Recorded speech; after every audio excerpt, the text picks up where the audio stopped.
Rohit Sharma టెస్టులకు retirement ప్రకటించిన తర్వాత Shubman Gill team India test కెప్టెన్గా సెలెక్ట్ అయ్యాడు. ఆ తర్వాత వన్డే కెప్టెన్సీ నుంచి రోహిత్ను తప్పించి మరీ ఆ బాధ్యతలను గిల్కు అప్పగించింది బీసీసీఐ. టీ20లో కూడా వరల్డ్ కప్ తర్వాత గిల్ను కెప్టెన్గా నియమించడానికి ప్లాన్ చేశారు. కానీ అతను టీ20లో వరుసగా ఫెయిల్ అవుతుండటంతో ప్రస్తుతానికి ఆ విషయాన్ని పక్కన పెట్టేశారు.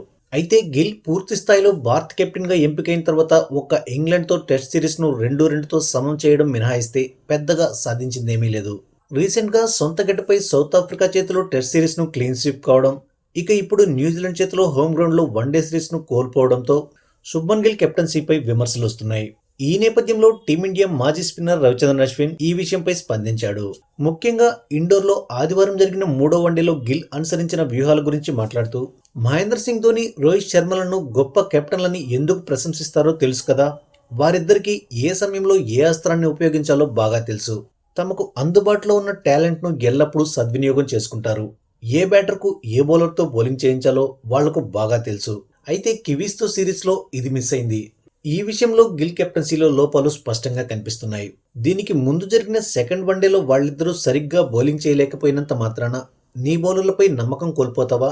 కెప్టెన్కు ఇది ఏమాత్రం సరికాదు. ముఖ్యంగా 3వ వన్డేలో గ్లెన్ ఫిలిప్స్ ఫాస్ట్ బౌలర్లను చితకబాతుంటే మిడిల్ ఓవర్స్లో చైనా వన్ స్పిన్నర్ కుల్దీప్ యాదవ్ను ఎందుకు బరిలోకి దించలేదు? అతడితో కనీసం 2 ఓవర్లు వేయించుంటే మ్యాచ్ వేరే విధంగా ఉండేది.